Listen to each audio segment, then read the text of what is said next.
ನಮಸ್ಕಾರ ವೀಕ್ಷಕರೇ, ಶೋಧ ಚಾನೆಲ್ಗೆ ನಿಮ್ಮೆಲ್ಲರಿಗೂ ಆತ್ಮೀಯವಾದ ಸ್ವಾಗತ. ಇವತ್ತಿನ ದಿನಗಳಲ್ಲಿ ನಮ್ಮ ಆಹಾರ ಪದ್ಧತಿ ಮತ್ತು ನೀರು ಕಡಿಮೆ ಕುಡಿಯೋದ್ರಿಂದ ಹರಡುತ್ತಿರುವ ಸಾಮಾನ್ಯ ಆರೋಗ್ಯ ಸಮಸ್ಯೆ ಅಂದರೆ ಕಿಡ್ನಿ ಕಲ್ಲು. ಈ ನೋವು ಎಷ್ಟು ಕಷ್ಟವಾಗಿರುತ್ತದೆ ಅಂದರೆ ಅದನ್ನ ಅನುಭವಿಸಿದವರಿಗೆ ಗೊತ್ತಿರುತ್ತೆ. ಆದರೆ ಪ್ರಾರಂಭದ ಹಂತದಲ್ಲಿ ಕೆಲವು ಸರಳ ಮತ್ತು ಅದ್ಭುತ ಮನೆಮದ್ದುಗಳ ಮೂಲಕ ಈ ಕಲ್ಲುಗಳನ್ನು ನೈಸರ್ಗಿಕವಾಗಿ ಕರಗಿಸಿ ಮೂತ್ರದ ಮೂಲಕ ಹೊರಹಾಕಬಹುದು. ಹಾಗಾದರೆ ಆ ಮನೆಮದ್ದುಗಳು ಯಾವುವು, ಅದನ್ನು ನಾವು ಹೇಗೆ ಯೂಸ್ ಮಾಡಬೇಕು ಅಂತ ಇವತ್ತಿನ ವಿಡಿಯೋದಲ್ಲಿ ನಾವು ಶೋಧ ಮಾಡೋಣ ಬನ್ನಿ.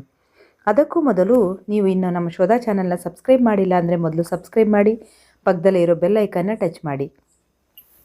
ನೀರು ಮತ್ತು ನಿಂಬೆಹಣ್ಣಿನ ರಸ. ಈ ನೀರು ಮತ್ತು ನಿಂಬೆಹಣ್ಣಿನ ರಸದಲ್ಲಿ ಅದ್ಭುತವಾದ ಶಕ್ತಿ ಇದೆ. ಈ ಕಿಡ್ನಿ ಕಲ್ಲಿಗೆ ಅತ್ಯಂತ ಸರಳ ಮತ್ತು ಮೊದಲ ಚಿಕಿತ್ಸೆ ಅಂದರೆ ದಿನಕ್ಕೆ ಕನಿಷ್ಠ 3ರಿಂದ 4 ಲೀಟ್ರ್ ನೀರು ಕುಡಿಯೋದು. ಇದರೊಂದಿಗೆ ದಿನಕ್ಕೆ 2 ಬಾರಿ ನಿಂಬೆಹಣ್ಣಿನ ರಸವನ್ನು ಉಗುರು ಬೆಚ್ಚಗಿನ ನೀರಿಗೆ ಬೆರೆಸಿ ಕುಡಿಯಿದ್ರೆ ಸಾಮಾನ್ಯವಾಗಿ ಕಿಡ್ನಿ ಕಲ್ಲು ಕರಗ್ತಾ ಬರುತ್ತೆ. ಈ ನಿಂಬೆಹಣ್ಣಿನಲ್ಲಿರುವ ಸಿಟ್ರೇಟ್ ಆಕ್ಸಿಡು ಕಿಡ್ನಿಯಲ್ಲಿನ ಕಲ್ಲುಗಳು ಉಂಟಾಗುವುದನ್ನು ತಡೀತದೆ ಮತ್ತು ಸಣ್ಣ ಸಣ್ಣ ಕಲ್ಲುಗಳನ್ನು ಒಡೆದು ಹಾಕಲು ಹೆಲ್ಪ್ ಮಾಡುತ್ತದೆ. ಇನ್ನು ಎರಡನೇದಾಗಿ ಬಾಳೆದಿಂಡಿನ ರಸ. ಆಯುರ್ವೇದದಲ್ಲಿ ಕಿಡ್ನಿ ಕಲ್ಲಿಗೆ ಬಾಳೆದಿಂಡಿನ ರಸನ ರಾಮಬಾಣ ಅಂತಲೂ ಕರೀತಾರೆ.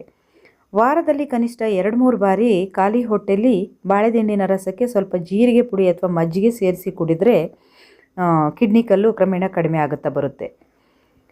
ಇದು ಮೂತ್ರವರ್ಧಕವಾಗಿ ಕೆಲಸ ಮಾಡುತ್ತದೆ. ಅಂದರೆ ಮೂತ್ರದ ಪ್ರಮಾಣವನ್ನು ಹೆಚ್ಚಿಸಿ ಕಿಡ್ನಿಯಲ್ಲಿರುವ ಕಲ್ಲು ಹಾಗೂ ಕಸವನ್ನು ಸುಲಭವಾಗಿ ತೆಗೆದುಹಾಕ್ತದೆ.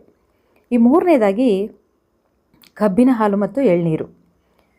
ದಿನಕ್ಕೆ ಒಂದು ಬಾರಿ ಅಥವಾ 2 ಬಾರಿ ಎಳ್ನೀರು ಅಥವಾ ತಾಜಾ ಕಬ್ಬಿನ ಹಾಲನ್ನು ಕುಡಿಯೋದ್ರಿಂದ ಕಿಡ್ನಿಗೆ ಆರೋಗ್ಯಕ್ಕೆ ತುಂಬ ಒಳ್ಳೆಯದು. ಇವು ದೇಹವನ್ನು ತಂಪಾಗಿಸೋದಲ್ಲದೆ ಮೂತ್ರದ ಉರಿಮೂತ್ರನೂ ಕೂಡ ಕಡಿಮೆ ಮಾಡುತ್ತದೆ. ಕಿಡ್ನಿಯಲ್ಲಿ ಕಲ್ಲುಗಳು ಸಂಗ್ರಹ ಆಗೋದನ್ನ ತಡೆಯೋಕ್ಕೆ ಇದು ಪ್ರಮುಖ ಪಾತ್ರ ವಹಿಸ್ತದೆ. ವೀಕ್ಷಕರೇ, ಈ ಮನೆಮದ್ದುಗಳು ಆರಂಭಿಕ ಹಂತದ ಅಥವಾ ಸಣ್ಣ ಗಾತ್ರದ ಕಿಡ್ನಿ ಕಲ್ಲುಗಳಿಗೆ ಅಂದರೆ 5ರಿಂದ 6 mm ಕಡಿಮೆ ಇರೋ ಕಲ್ಲುಗಳಿಗೆ ತುಂಬ ಪರಿಣಾಮಕಾರಿಯಾಗಿದೆ. ಆದರೆ ನಿಮಗೆ ತೀವ್ರವಾದ ಬೆನ್ನು ನೋವು, ವಾಂತಿ ಅಥವಾ ಮೂತ್ರದಲ್ಲಿ ರಕ್ತದ ಲಕ್ಷಣಗಳು ಕಂಡುಬಂದರೆ ತಕ್ಷಣವೇ ವೈದ್ಯರನ್ನು ಸಂಪರ್ಕಿಸುವುದು ಅನಿವಾರ್ಯವಾಗಿರುತ್ತದೆ. ಹಾಗಾದರೆ ಇವತ್ತಿನ ಈ ಮಾಹಿತಿ ನಿಮಗೆ ಉಪಯುಕ್ತ ಅನಿಸಿದರೆ ವಿಡಿಯೋವನ್ನು ಲೈಕ್ ಮಾಡಿ, ನಿಮ್ಮ ಸ್ನೇಹಿತರೊಂದಿಗೆ ಶೇರ್ ಮಾಡಿ. ಇಂತಹ ಮತ್ತಷ್ಟು ಆಸಕ್ತಿದಾಯಕ ಮತ್ತು ಆರೋಗ್ಯದ ಶೋಧಕ್ಕಾಗಿ ನಮ್ಮ ಶೋಧ ಚಾನಲನ್ನು ಸಬ್ಸ್ಕ್ರೈಬ್ ಮಾಡೋದನ್ನ ಮರಿಬೇಡಿ. ಶೋಧ ಸದಾ ನಿಮ್ಮೊಂದಿಗೆ. ಧನ್ಯವಾದಗಳು.